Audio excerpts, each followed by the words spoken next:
Hey, what is up guys? I'm going to showcase off a really cool deck for you guys today. It's going to be Zombie Zoodiacs. I know a lot of you guys are really interested in zombies, but you also want to try out some of the new stuff. And this is a really cool deck because next format guys, Dimension Barrier is going to be a very common card to run into. So his opponent over here is playing pure Zoodiacs, but he's playing Zoodiac zombies, and this guy is going to use Dimension Barrier, and you guys will see how powerful Dimension Barrier can be against certain decks. But against this deck, where you have options for Synchros and Xyz, Dimension Barrier doesn't really hold up against this deck, and you guys will see it right here. So he attacks into him, does a small amount of damage. Surprised he didn't go for a Drancia after, but nonetheless, we got Omega over here. He's thinking that he's going to be calling Synchros, and he's like, yo, I'm going to call Synchros with Dimension Barrier. I'm fine. He did kind of sack him over there by hitting that Takentom board with the Speedoid Terratop, but nonetheless, he's going to go ahead and summon his Predator Plant Darling Cobra over here. And then he's going to go ahead and Xyz and make an Invoker, make the Wild Bow, and then he's going to go ahead and just Xyz like crazy. And this is a really fun deck too. I think a lot of you guys will be interested in running this. Now, obviously, Zoodiacs aren't going to be the most budget-friendly deck because the Triangle is, unfortunately, a secret rare in the TCG. But nonetheless, he's going to go ahead and not even need his Synchros over there. He's going to go ahead and activate Book of Life, which is a really good card. It's basically Monster Reborn, but you get to banish a monster out of your opponent's graveyard. So that's extra utility for you. But really cool replays from BlackRossDragon over here, and I'll also give you guys the deck profile. So if any of you guys are interested in running this deck next format, it could be a really good deck again, because Dimension Barrier, if you guys haven't seen, it's seeing play in almost every top deck in the OCT. They're like triple Dimension Barriers, or they're side decking them. A lot of them are just main decking them to deal with the Zoodiacs. But the thing is if you call Xyz against this deck can actually synchro quite a bit, as you guys will see during some of these replays.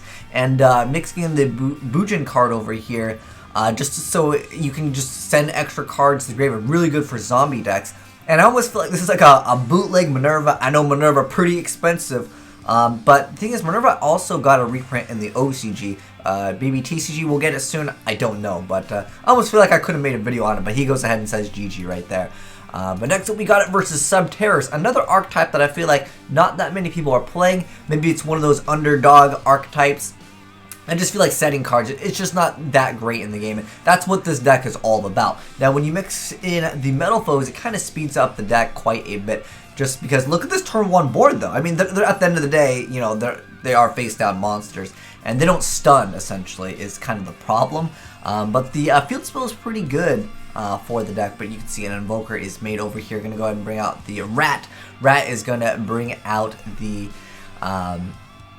extra rats, and you know, it's just a swarm of them rats. But anyways, we got another Xyz spam going on. That's kind of what the Zoodiacs do. But again, the whole idea of this was to show you guys how good the zombies are in this deck, because it's a really good mix-up over here.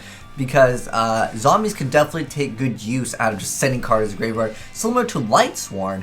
Now, the only problem with Lightsworn is that sometimes some of the cards you run in the deck are kind of dead, like Wolf, Lightsworn Beeps. Felice is also kind of one of those cards that can be dead if you don't happen to get lucky and send them to the graveyard.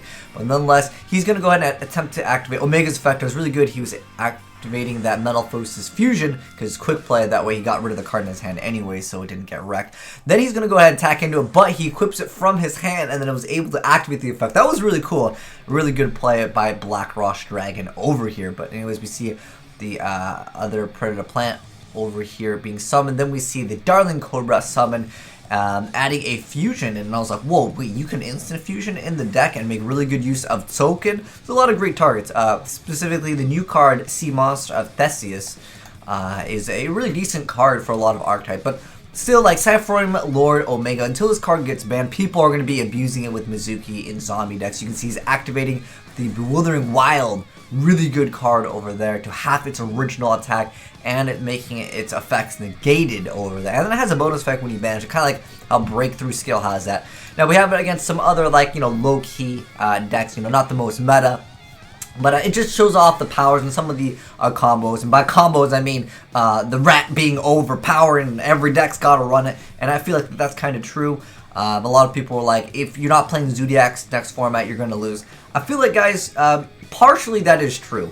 The reason why I say partially is because that dinosaur structure deck, once that comes out, guys, I really feel like that deck has a good chance. If you guys haven't checked out the dinosaur like builds, I even showcased off when a dinosaur deck did a 1v2, like he took on 2 people, OTK'd in a tag duel, and it was really cool. And you can see over here, he's just like, alright, well, you know what, that's game over for me because he's got too much advantage. Really quick play, but that was still just a really cool, like, turn 1 board that I wanted to show you guys. That this deck can, you know, make a Zoodiac play and then follow up with an Omega. And Omega is still a very, very powerful card. As you guys saw during the first replay, it was really dirty. He hit the Takenton board when the guy added it, and that can just make it game. Like certain decks, they need every one of their combo pieces, and if you get rid of one combo piece, they can just lose. I mean, even in Zoodiacs, they can lose sometimes if you get rid of one Momorat.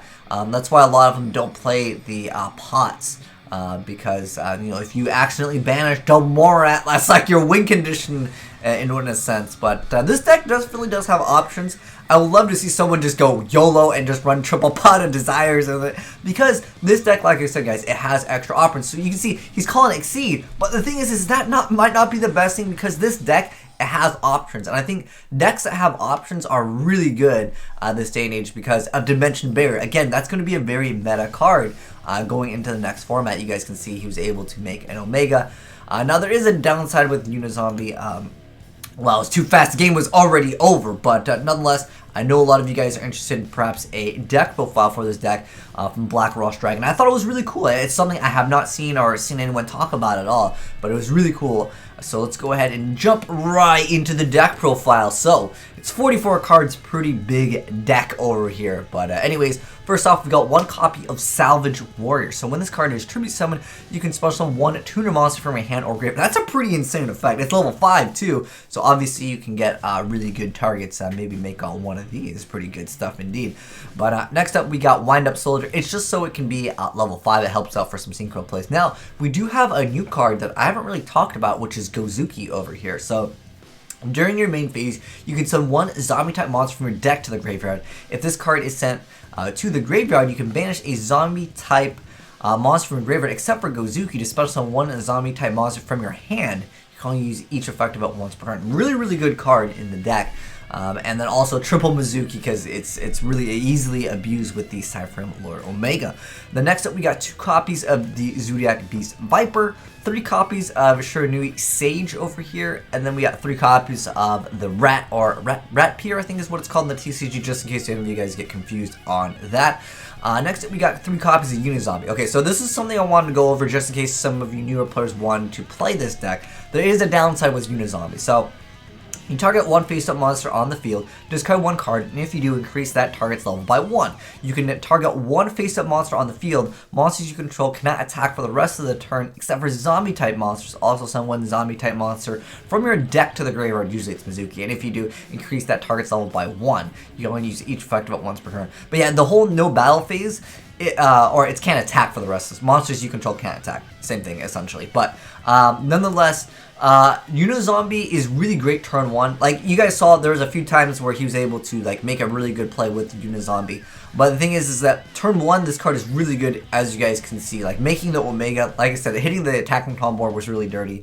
A really dirty play, but yeah, just keep that in mind, just in case, because I know Dueling book is out, well, it's basically coming out soon, I guess. I mean, the game's out, but it's kind of having issues right now. But just keep in mind, if your opponent plays this, they can't attack for the rest of the turn if they use that effect. But next up, we got 3 copies of the Predator Plant Scorpio over here. So when it's normal or special, you get to send 1 monster from your hand to the graveyard, and you dispose of another Predator Plant monster from your deck, except for the same copy of itself. We'll get into the target for that later, but you can only use this effect of it once per turn. Next up, Speedroid Terratop. I'm sure a lot of you guys are familiar. Show no monsters, bam, you just summon the card, and you're going to go ahead and add Takenton board. The Takenton board is able just to be special summoned if you control a wind monster. So a really easy combo there. Then the target that you guys are going to be getting out with the Scorpio is going to be Predator Plant Darling Cobra. So if it's special summoned by the effect of a Predator Plant monster, you can add a Polymerization spell card or Fusion spell card from your deck to your hand. So that searches your instant fusion. Really good stuff over here. And then on top of that, you can't add to Fusion Wave Motion. Not that any of you guys would play that. It's just because the card is not supposed to be a fusion card. It's just the name. Kind of like how Frog to Jam isn't actually a frog card. But nonetheless, yeah, I just thought that was important to mention. 2 maxis, triple copies of Instant Fusion. And the targets for this are Sea Monster Theseus. I think that if you guys would really want to, Northern wouldn't be a bad option just for some rank 4 plays, but the deck is kind of limited on the extra deck space, so you don't have really any rank 4s to really go into other than Kakatsuchi over here. But yeah, nonetheless, Infusion, pretty good card. Next up, we have 2 copies of Book of Life. It just lets you Monster Reborn, and you have to banish one thing out of your graveyard. That's important. If you can't banish something out of your opponent's graveyard, you can't actually use this card. I thought that was important to mention. Next up, we got the Upstart Goblin. Honestly, I really don't know why you would play Upstart Goblin in a deck that's over 40, but I mean, disrespect to your opponent, I guess. If you guys know why, you guys can let me know. Black Ross, I don't know why you played this in a card that was over 40. Like I said, it might just be disrespect. We got the Foolish Burial, we got Twin Twisters, 3 copies of the Elemental Triangle of the Illuminati. That's the secret, right? That's why I wanted the deck to be budget friendly, because I really felt like, oh, zombies, a lot of people really like zombies, and they're relatively budget friendly. But Omega is kind of still pricey, and you kind of need that for zombies, but nonetheless, this is all secret, right? Then we have Zoodiacs Sign over here, boost them up by 300, and then we got the Seasonal Direction to the Zoodiac. And then we got the Bewildering Wind over here. So, I'm talking about face up special monster, half its attack, and make its effects negate. And you get to banish it for a bonus effect. And then for the last card over here, we have Treacherous Trap Hole. For the extra deck, we got 2 copies of Theseus, 2 copies of Token, 1 Clearwing Synchro Dragon, 1 Omega, 1 Black Rose Moonlight Dragon, 1 Kakatsuchi. It's like a bootleg Minerva. And then we got Zodiac's Tigress, 2 Drancia, 1 Monkey, 1 Bull, 2 copies of MX Saber. Probably will get in bad next format. But anyways, thanks to Black Ross Dragon for sending in this really cool deck. I think it's very innovative. Haven't seen anyone made it, so I wanted to share it with you guys. But really cool idea for a deck. If you guys want to make any changes, let me know down below in the comment section below, and also let me know your thoughts on the deck. The Zombie Zoodiacs, or Zoo Zombies is what he called them. I'll call it that. But anyways, really cool deck. But anyways, thanks for watching, guys. If you enjoyed the video and want more crazy like text with Zoodiacs, let me know down below in the comment section below. But thanks for watching, guys. And if you enjoyed the video, make sure you guys give a like button, a taste slap, so I know you liked it. But anyways, thanks for watching. If you guys aren't subscribed, hit subscribe for more Club Penguin videos.